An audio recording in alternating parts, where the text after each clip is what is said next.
this. He says, where can we get enough food? In this case, but to solve, where can we get the wherewithal to solve this problem of a world gone mad? It's not, but it's just not up to us. Jesus said, where can we? That's the you and I together. Oh, well, if Jesus is here with us, then we got a dog in the fight. Now we got a dog in the fight. So the Lord asked us to work with him. He's not just saying, you go fix that. All right? And listen to that, because I think we might know that intellectually, but I think emotionally sometimes we think it's all up to us. Okay? So the first thing is a picture of being overwhelmed. Just the needs are so great, and yet an insufficiency. All we got are 5 loaves and 2 fishes. That's not all we got. We got Jesus. Okay. So then we see the third stage of this gospel, which is the immensity that is experienced with Jesus, right? Jesus said, have them recline, get them ready for the meal. And there's a great deal of grass. They reclined, about 5,000 in number. It says the men. We get into big fights about this sometimes in Bible study circles, but why don't they mention the women and children? I don't know. I'm just going to say you got a good maybe 15, 20,000 people. How about that, huh? All right. Now, he took these 5 loaves and 2 fishes, blessed them, and you know the story. I don't need to repeat it all to you. See, but this story, the story is so familiar to us that we're no longer shocked by the outcome. But no matter how many times we hear it, it's still hard to accept this astonishing truth. These scripture passages speak to us of that truth, namely that I can do all things in God who strengthens me. Is that just a slogan? Oh, that sounds pretty. Put that on the back of a holy card. We'll sell thousands, Or all things are possible to him who believes, from Mark 9. Or for man it's impossible, but not for God. With God all things are possible. Or 2 Corinthians verse 9, or chapter 9. Now he who supplies seed to the sower and bread for food will also increase your supply and your store of seed, and will enlarge the harvest of your righteousness. So again, we know that spiritually speaking today, our world is in a very bad state, especially in the Western world, and problems feel overwhelming. We don't seem to have the resources. Jesus says, bring what you do have to me. Bring me Catholic radio. Bring me EWTN. Bring me the resources you do have, and let's get started. And remember, the journey of 1,000 miles begins with one step, and we get started. Well, let me just maybe, to get practical with you for a moment,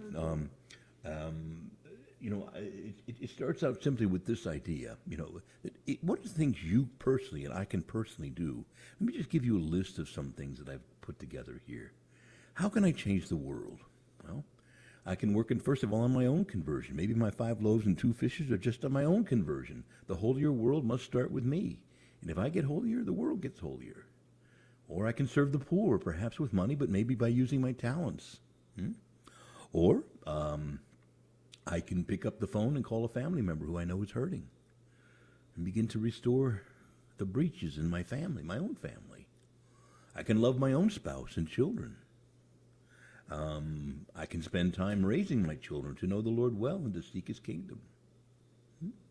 I can exhort the weak in my own family with love. I can rebuke sin and encourage them in righteousness.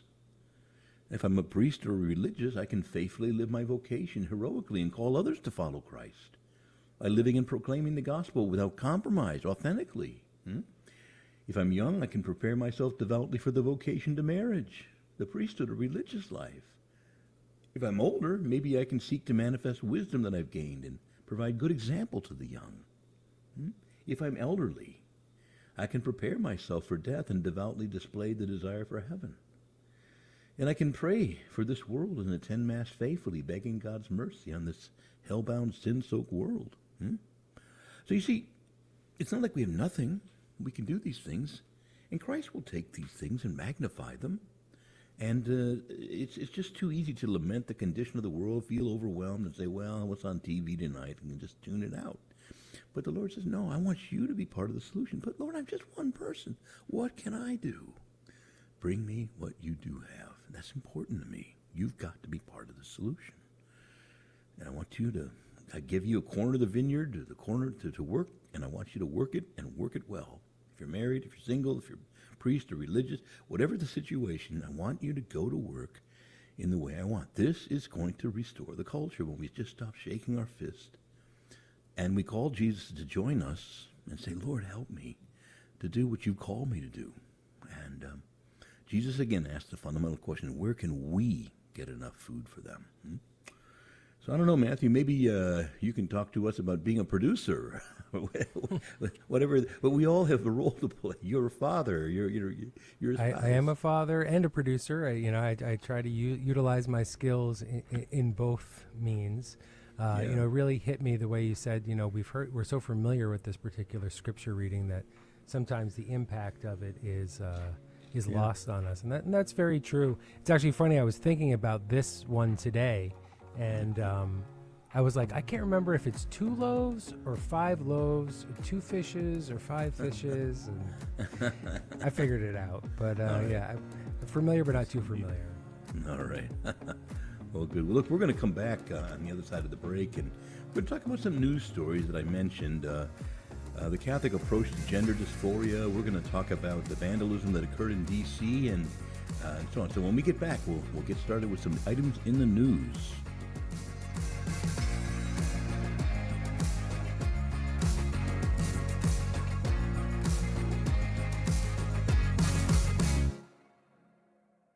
Hey y'all, I'm your Monday, Thursday host of The Quest, Sarah Soto, and I wanted to invite you to send us an email with any of your questions about annulment. Is it Catholic divorce? I'm going to have a special guest, Father Raymond Pendleton, on Monday, July 29th, and we're going to answer all your annulment-related questions. Don't hold back, folks. Shoot us an email with what you got at thequest@grnonline.com. Feel free to call us during the show as well. We'll be live Monday, July 29th with Father Raymond Pendleton on The Quest, 4 p.m. Central, 5 p.m. Eastern. Hi, Adam Bly here along with Debbie Georgiani, co-hosts of The Spirit World. This weekend on The Spirit World, we're opening up the phone lines full blast. It's our July Open Forum show. All of the Spirit World listeners have very insightful questions about angels, demons, and how the spiritual and physical worlds interact. We think you'll learn something if you listen. So listen to The Spirit World on Saturday mornings starting at 10 a.m. Central, 11 a.m. Eastern.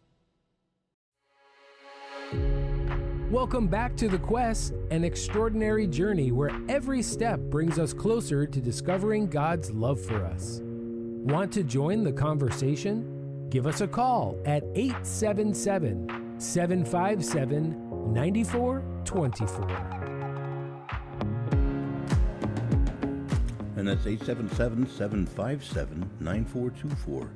877-757-9424. On Wednesday, there were some protests outside the U.S. Capitol. The closest they could get was Union Station. If you've ever been to D.C., you may know that Union Station is just steps away, like about 2 blocks, let's say, from the United States Capitol. So the closest they could get, because they put a high fence around the Capitol for the visit of the Prime Minister of Israel, Bibi Netanyahu, and he gave an address in the United States Capitol, and there were protests, and they went way over the top, even for those who are supportive. I think, at least I hope, people who are supportive of the Palestinian situation are as outraged as they should be about this. They ruined a number of monuments. They tore down the flags. These are large flags that fly over the train station there, and then they burned them. And free speech is to be honored, but vandalizing, national monuments in the way they did, and it's going to take a lot of money to clean it up, is a terrible, terrible thing. Let me give a couple disclaimers. I am the first to say I've been to the Holy Land on four different occasions. I have seen that there's a complexity to the whole Palestinian-Israeli thing. I don't know. It's chicken and egg stuff. What started? Who took the first blow? I don't know. I know that it goes back and forth. No one is holy on either side, and yet no one is either utterly evil either. There are deep concerns for justice on both sides, and so on. I have some sympathies with the Palestinian people. They live in great poverty. But I also have understandings for the Jewish people, who include in their number, almost 40% of them are Arabs. They're not just Jews. They're Arabs as well in the 40% of the population in Israel. So I can only say this is a complicated issue. And I'm not taking sides so much in that, but we have to accept that the protest in this country that are supportive of the Palestinians, and even worse, not the Palestinians, but the worst thing isn't that. There's nothing wrong with that. The terrible thing is supporting Hamas, which is very clear. That's a terrorist organization, and it's a kind of they don't govern the Palestinian people well. And I will say that they have been more self-serving to American politics, I think, than really the people in Gaza. But let's look at the specific news related to what happened yesterday. It says hundreds of pro-Palestinian rioters stormed and vandalized Capitol Hill area in the neighborhood. This is my neighborhood now. This is just up the street from here, all right? At that very same time, they were storming the things. They took paint and put it all over the Christopher Columbus Memorial.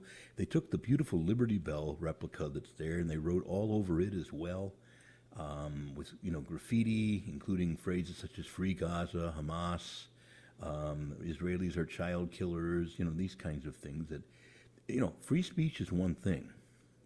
But to ruin these monuments is going to take thousands of dollars. Now, the burning of the flag, generally, I think the Supreme Court has held that it's a form of speech, and it's okay.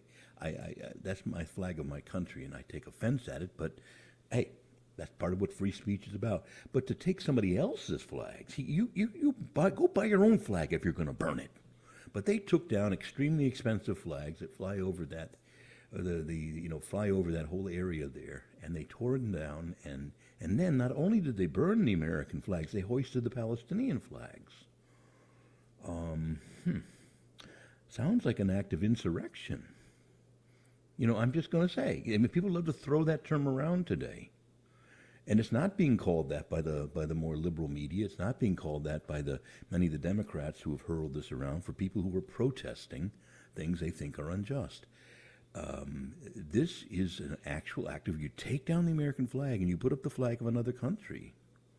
And that looks and sounds a lot like insurrection to me. I'm not round them all up and arrest them and throw them in jail for 4 or 5 years like this has happened with some of the ones who were on the Capitol on January 6th. But I'm going to say that there's a lot of selective outrage here. Now, to be fair, the Vice President Kamala Harris, who is now a candidate for president, did say the following. She issued a following statement. Yesterday, she said, at Union Station, Washington, D.C., we saw despicable acts of unpatriotic protesters and dangerous hate-fueled rhetoric. Well said. I condemn any individuals associating with brutal terrorist organization Hamas. Well said. Which has vowed to annihilate the state of Israel and kill Jews. Pro-Hamas graffiti and rhetoric is abhorrent, and we must not tolerate it in our nation. Everything is well said so far, and I think she condemned the burning of the American flag. It's a symbol of our highest ideals as a nation. All right, should never be desecrated that way. So I'm going to just say, hurrah. That's exactly what I think she should have said. And I know Donald Trump also denounced it. I just want to make sure that this is not about tying into our election here. And she says, finally, I want to be clear, it's one thing to peacefully protest, but anti-Semitism, hate, and violence of this kind have no place in our nation. Now, this is all, as I say, well said. Now, what's the Catholic perspective on this? You see, I think that it's pretty clear that to respectfully disagree and protest and have different points of view and express our anger are things that are not only permitted of us, but sometimes are expected of us when there's injustice. We should be angry. We should protest. But I would also say that, again, violence, destruction of property, that goes beyond. That's no longer just speech, that's activity. And I would argue that in no way are we permitted to do this. But Father, Jesus threw over the tables in the temple. Yeah, I know. I know. And he was engaged in something called a prophetic action, and there was in that culture some tolerance for that, even as in our culture. We do tolerate some acts of civil disobedience as part of the way we express dissatisfaction. But destruction and ruining of things permanently, that's not for us. I think our Lord would certainly draw the line with that, even though he himself, I know, he went in, he roughed out the injustices he saw there. But people saw that in that biblical context as a prophetic action that was considered tolerable. It was within the bounds that were tolerable in the time of Jesus.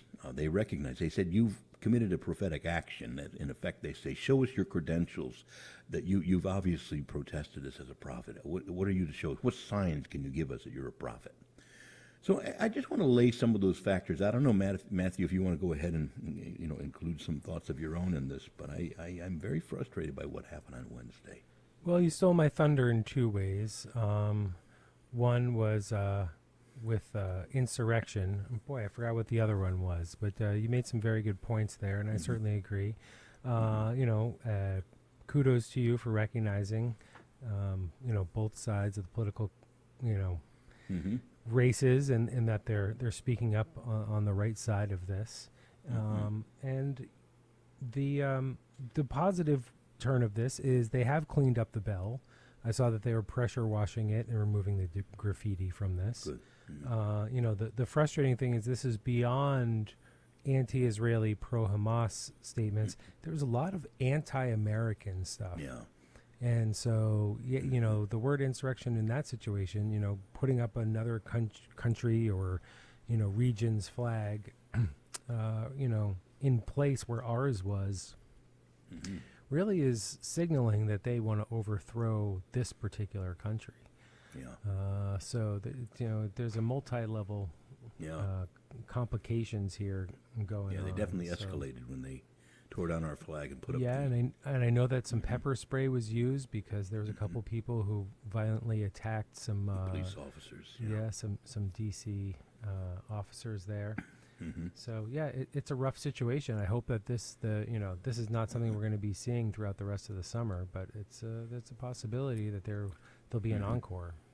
It had kind of gone out of the news cycle when colleges went on break. Yeah, if college went on break, everyone packed up and went home, and it kind of died it's out. back. Yeah, And definitely because Netanyahu was in town. I mean, I think right. that was the big thing, and it was interesting. My senators boycotted even listening to Netanyahu. We have Angus King, who's an independent from Maine. You think independent, he's going to at least sit there and listen to what all sides have to say, but he certainly aligns himself with the very left progressives. So he chose not to to listen to that. So it's a divisive time, and we need to use our Catholic lens and not get drawn into the political spectrum of this. Yeah. And as we spoke about on another show, it's important to remember all the Christians who are stuck in the middle here in the Middle East. And again, remember, Palestinian, we always think immediately Muslim. No. There's a lot of Catholics and Christian Palestinians. Not a lot in the sense of percentage-wise, but they're there. In fact, the religious order that takes care of us, our religious sisters here, are also in Gaza, and they have a parish there. And so there are Catholics and Christians among the Palestinians. Yes, we should be very clear to remember that. It's just be careful. There's plenty of evil to go around in the issues. There's also goodness on both sides, and so. Yeah, somewhere. One other thought about this, just to say that Donald Trump had issued an executive order in June of 2020 during the Black Lives Matter riots. A particular order that said that anyone who defaced public property or public monuments or tore down statues would be prosecuted for this. This is not just something we're going to waive the charges. That issue was rescinded by the Biden administration less than 1 year later when they came in, so that certain an insistence that those who deface public property in this manner should be prosecuted to the full extent of the law was the executive order said this law must be enforced, and President Biden had rescinded that, and I think that was a mistake. We have to show mutual respect when we're going to protest. We can disagree vehemently and figure that maybe this country is too pro-Israeli and not enough concerned about Palestinians. Fine, say that, do that.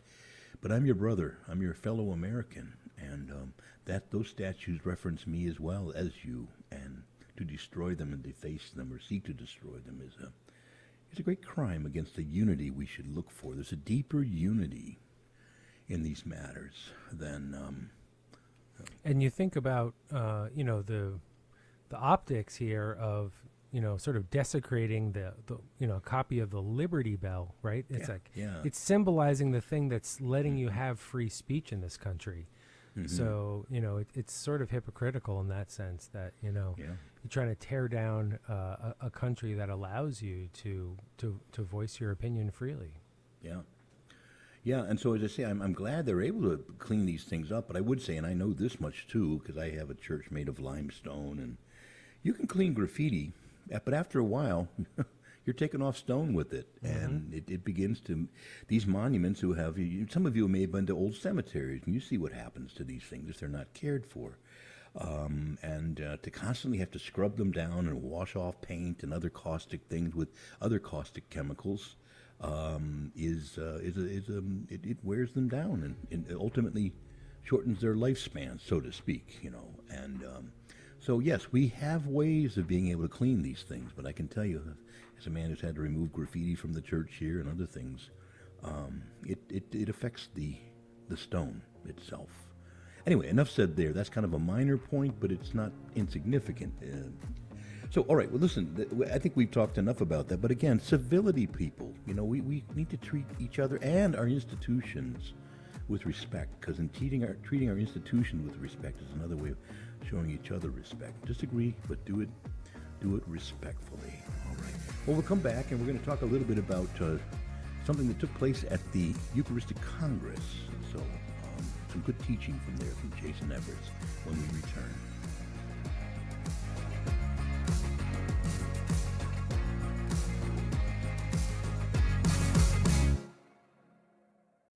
This is Life News Radio. I'm Jim Anderson. The U.S. Army is keeping a training video for base guards in the news, the one that labeled pro-life Americans as terrorists in line with ISIS. Catholic Vote says an apology from U.S. Army Secretary Christine Wormuth may be making matters worse. The Secretary's apology seems to have confused pro-life Operation Rescue, explicitly mentioned in training material, with an animal rights group that equates human dignity with animals. Police in Baltimore have arrested a suspect in the attack last year on 2 pro-life men outside an abortion business. Prosecution of the brutal attacks begins next week. This is Life News Radio. Prayer is essential. Without it, God acts and we are merely puppets on strings. So your participation in creating a new culture of life is not merely important, it is critical. Take the time to find silence. Seek to learn how God views human life and pray. A culture of life depends on your life in God. Pray for a culture of life. The story of a Texas woman rescued from denial of ordinary food and water is highlighting a growing problem. Texas Right to Life says that, once relied on for compassionate care near the end of life, far too many hospice providers now consider food and water extraordinary care and will too often refuse family requests for this properly understood ordinary care. And Life News is following how Democrats are either re-escalating political rhetoric or consigning Kamala Harris to defeat in November. Some media outlets are trying to assert that the vice president's race or gender should exempt her from political criticism. For pro-life headlines delivered to your email address daily, sign up at lifenews.com. This has been Life News Radio. You're listening to The Quest, a pilgrimage of faith. Have a question or something to share? Call the show live at 877-757-9424. All right, and we are back, and having discussed a couple of items already, Sunday readings, and then the protest, the Palestinian protest on Wednesday, we can now turn our attention to something a little more, I guess, in the moral sphere in terms of current Catholic teaching, namely this problem of gender dysphoria. Now, that's the more clinical term. There is... Jason Everts gave a great talk at the that everybody is praising, and you can find it online at well, I guess, Matthew, you could find. I know they can find it online at the National Eucharistic Congress, but I'm going to guess you could probably find it online at YouTube. But are there any other places you know? Yeah, I think YouTube is the best place. I think there might be a shorter version of it on X or Twitter, as it's called now. But yeah, right from the Eucharistic Congress. Right. Now, he made some good distinctions that I think we have to be careful as Catholics because we get caught up in the debate. And there are actual people there who are suffering. Some of them have been terribly misled. Others just are going through a period in their life. We used to recognize gender dysphoria as something that, youth sometimes go through. There were the kind of benign versions, like, the girl who was like a tomboy or something. But there are more serious versions that we've noted over the years, and we try to treat it as something that deserves sympathy, but also solid answers. Well, you're not a girl, you're really a boy, and let's help you to get comfortable with that. And that was the way we would handle it. Now, unfortunately, then in comes the woke left with a very in-your-face, you will celebrate this, and you will never ask questions, and you will just do what we say. And so we have tended then to react to that overreaction by becoming at times harsh, because there are real people who, especially younger people, usually teenagers, who go through these phases. All right, so he starts out by distinguishing in his talk. He starts out by distinguishing gender dysphoria from the gender theory. Gender dysphoria is usually defined as gender theory is a set of ideologies, all right? Whereas gender dysphoria is something that individuals do experience. People with gender dysphoria feel a kind of disconnect with their bodies and a sense of self, all right? And that's a psychological issue that's come up in their life. Now, again, that could be because they notice how boys are treated if they're a girl, or vice versa, and they want to be treated. There are any number of things that could trigger it, all right? He says Catholics tend to react to gender dysphoria by either debating it or dismissing it, which makes people who experience gender dysphoria at times feel attacked or erased, which is not our goal, right? We want to be of real help to them, not fake help that says, here's a scalpel, let's go to work, or here's hormones and things. No, but we want to be of real help, not apparent help. See, but making the patient loathe us isn't always necessarily what our goal either. So again, the Lord wants us to try to reach out, but to reach out with a good, clear truth. He goes on to say there aren't just two options. It's kind of a false binary, Everett said. Pope Francis gave the option of accompaniment, where we walk with these individuals in truth and in love, because when you give someone love without giving them the truth, it's a false compassion, all right? It's a misguided mercy. If you love somebody, you can't lie to them, all right? Lying to them, see? But again, do they feel loved? Or are they just, you're an ideology, you represent an ideology that I hate, I think is wrong, and go away, So that's where a lot of us who are in the trenches, when these things hit our families, we have to be more careful. And we have to show love, but we don't show a false compassion or a false love. Truth without love can be experienced as a club or a sword, whereas love without truth is soft and sometimes the worst form of evil, because it simply cloaks love in this sort of affirming thing. See, all right?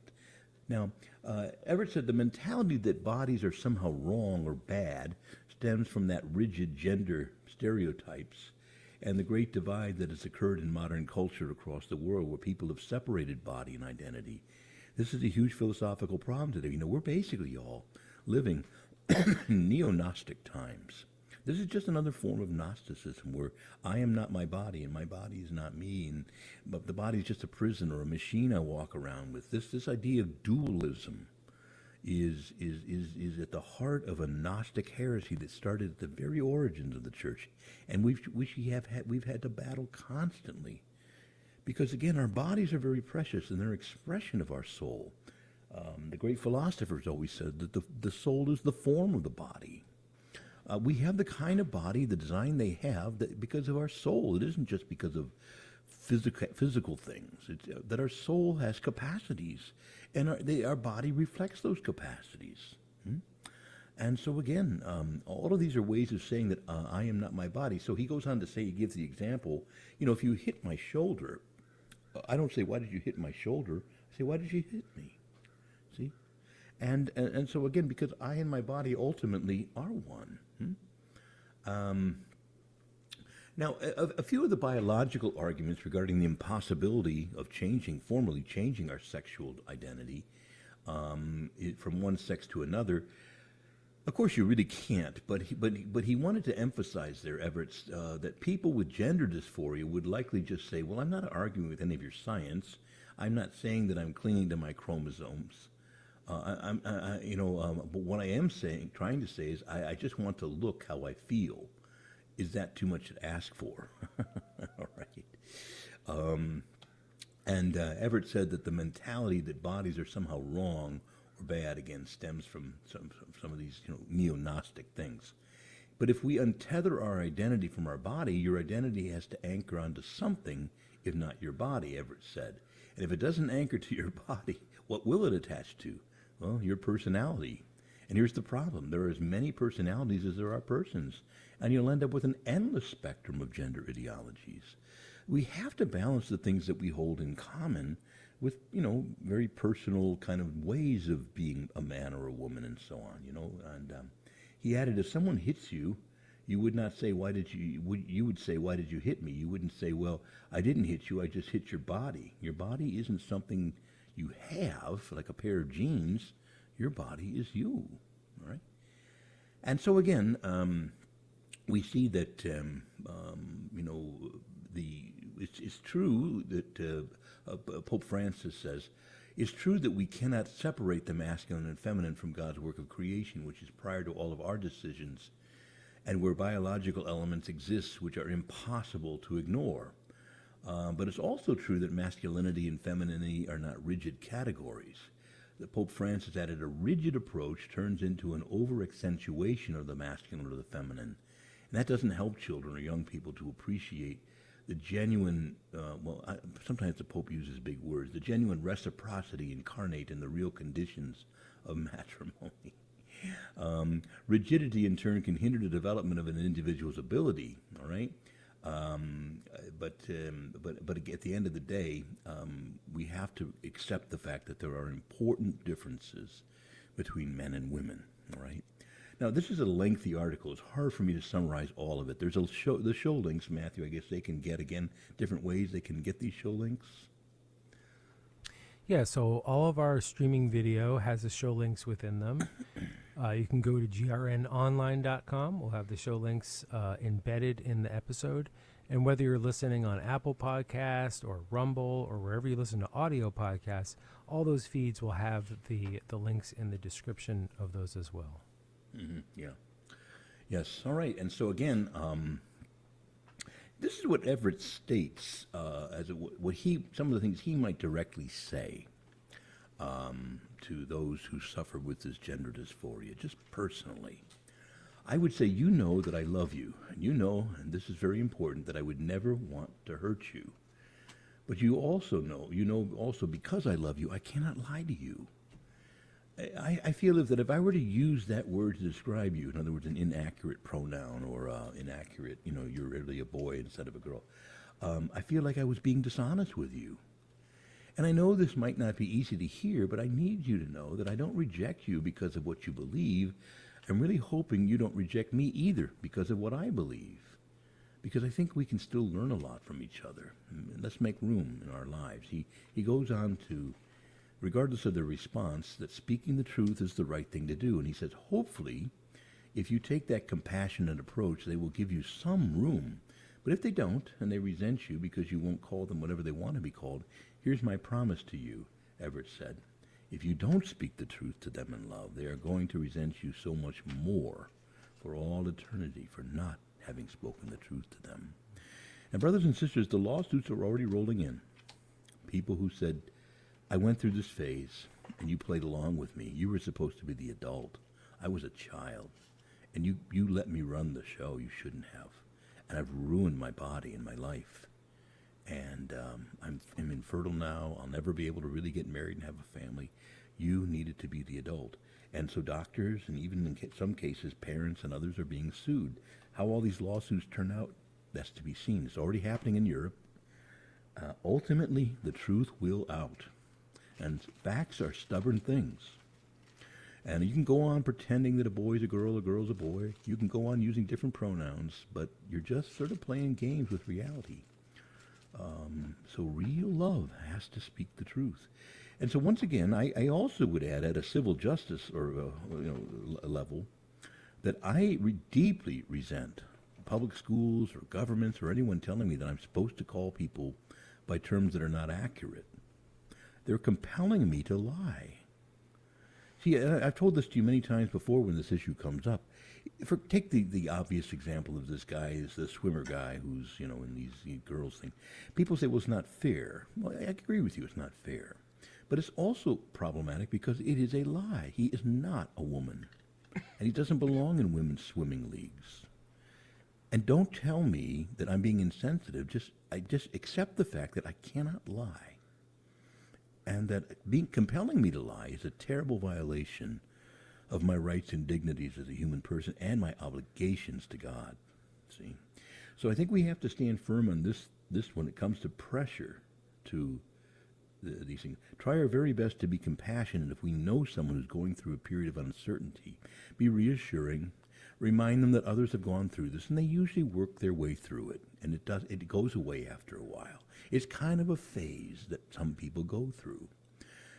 And somewhere along the line, they kind of come back to more of a normal, range, accepting who they are and so on.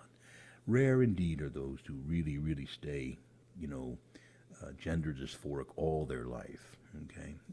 There comes a moment when you just set it aside and you get on with life as it is, So again, I think what Jason Everett's tried to do, and I haven't really been able to go through all the aspects of the things he says, it is simply this, that he imagines Jesus talking to them. Let's say they come to Christ, and maybe God would say to them, my beloved child, you were not born in the wrong body. You were born into a pernicious culture, a culture that was telling you that you have to hurt your body in order to be your authentic self. No, your body does not need to be reconstructed. It's this culture that needs to be reconstructed. And so I have created you to participate with me in the reconstruction of a broken culture. And so this thing is running its course. It's largely passé in Europe now, and there's a much wider realization that this thing is wrong-headed and that it doesn't help with suicide rates and all these other things. And the lawsuits there are kind of ahead of us now, and it's happening now in America. And I think this will run its course, and we'll say, well, what was that all about? What were we thinking? But at the end of the day, there are real victims here, and just telling people what they want to hear isn't necessarily love. So telling the truth, but telling it with love, because I really love you. I want to see you come to understand you, who God made you to be. All right. When we return, we'll talk a little bit about some of the politics of abortion in this upcoming election.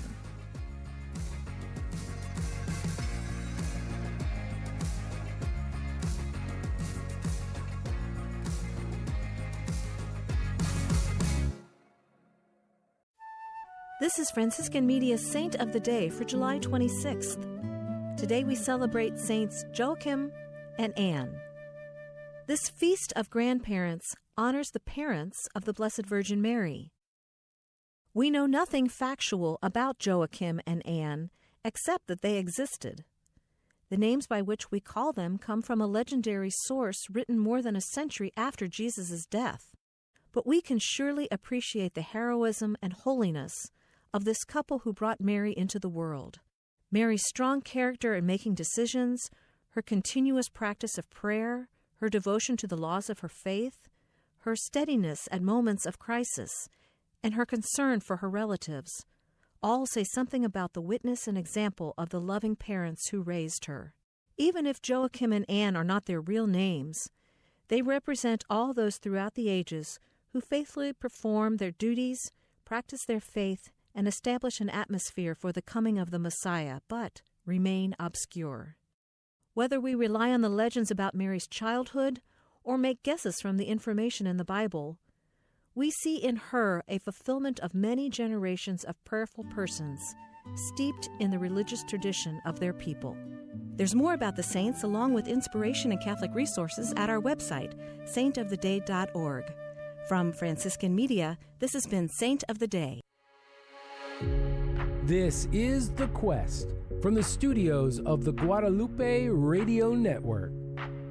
Share the show with a friend. You can find us on social media. Want to listen again? We're on Apple Podcasts, Spotify, YouTube, or wherever you enjoy listening to podcasts. All right, and we are back. And so I don't know, Matthew, if you had any quick thoughts on that last topic. I kind of ran into the clock. Well, no, I think you're right on point. I think about we don't want to really come across as Pharisees. If maybe someone who's expressing some form of gender dysphoria, personally we might be very frustrated with the gender theory that we're getting bombarded with all over in the culture. And instead of like, hey, get that freak out of the church, we really need to look at them as an individual and look at them as created by God and, love them. And as you were saying, and as Mr. Everett was saying, approach them with the mercy and the truth.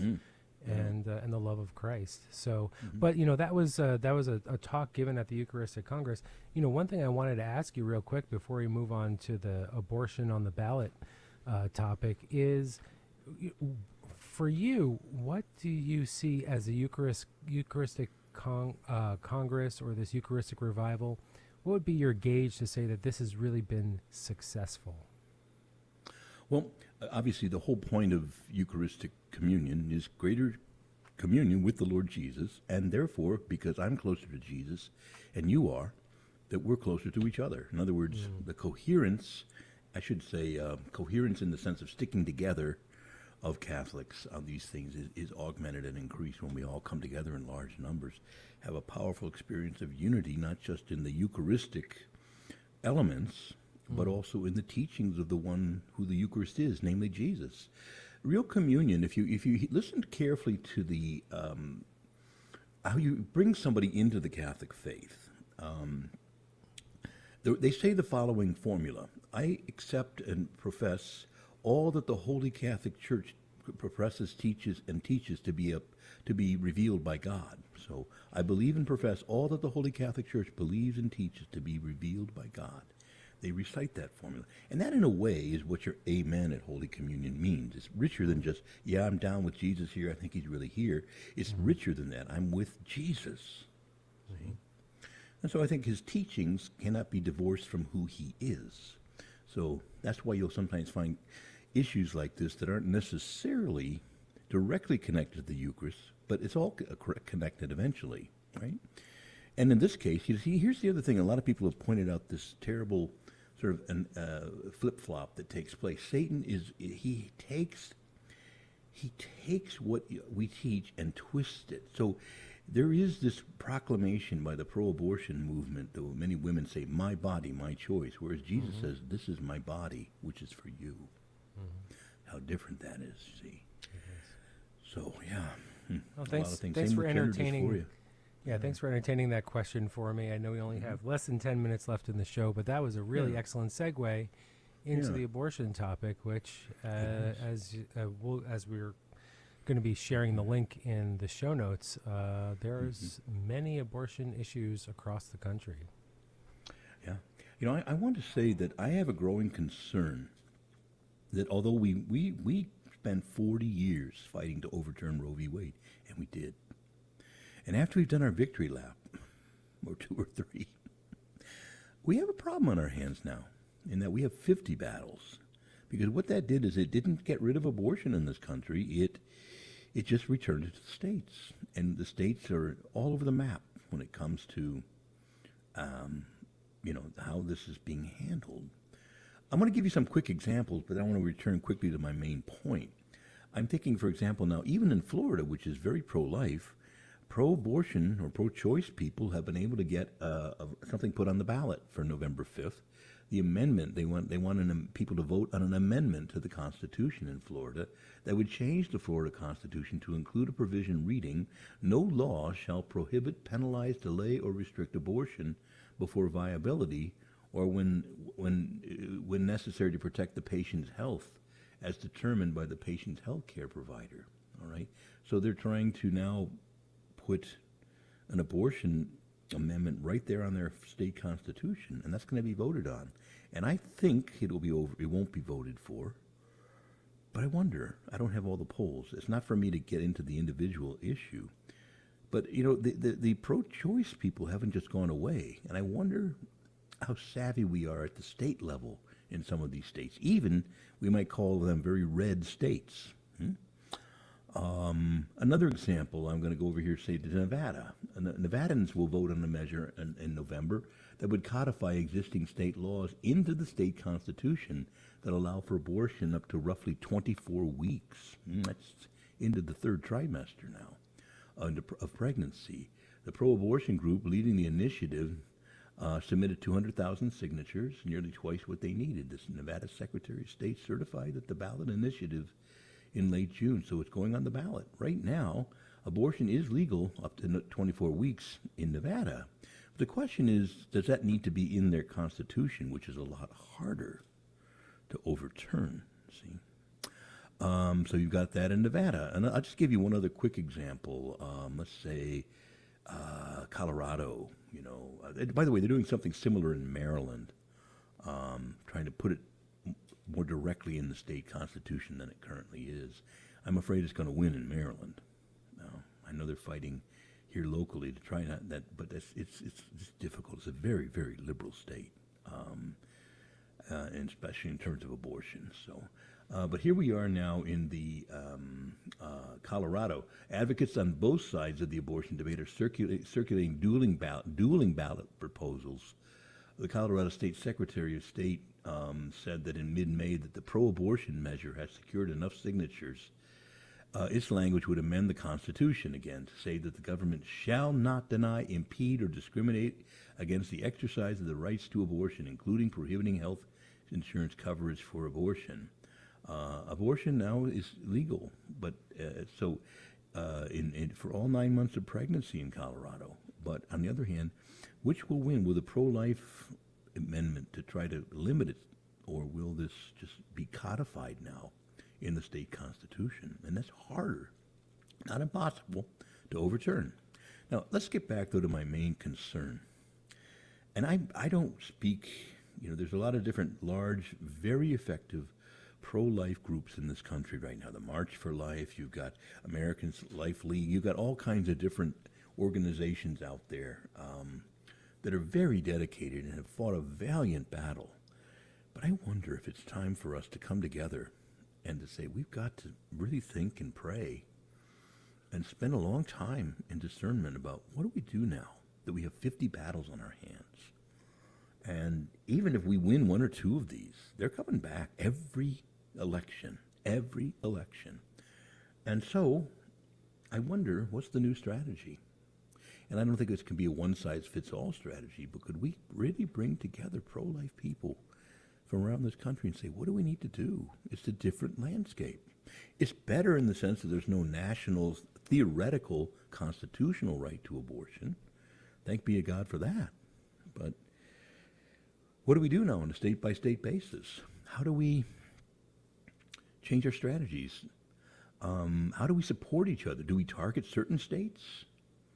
There are certain states that we can win.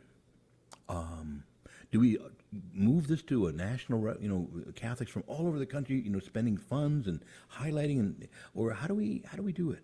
What do we do? I don't have all the answers. I really hope that pro-life leaders from all the different organizations will think and pray a lot about this, because there's at least a dozen ballot referenda. And I have a link on the show. You can go to a state, you can go to the map and click on all the different states and see what's going on. A good number of them, nothing right now, but at the end of the day, we've had some successes. Certain states that have outright prohibited abortion, others that limit it very severely to the first number of weeks, the heartbeat bills, different things like this. But at the end of the day, we also have states that all 9 months of pregnancy, and they want to put that in their constitution, and what are we to do? Do we think, well, now we got to work on the U.S. Congress to get something on the United States Constitution? I'm not here to answer all those questions, but I don't think we've thought ourselves through. I hope I'm wrong, but I also want to ring a clarion call and say I'm a priest in Washington, D.C., and I don't know, what are the marching orders? What are the battle plans? All right. Well, we need to pray a lot about that, and I certainly want to thank my pro-life leaders all over the country, but let's get together, let's talk some more. In the meantime, may God Almighty bless each and every one of you, the Father, Son, and Holy Spirit, and may you have a great and a wonderful weekend.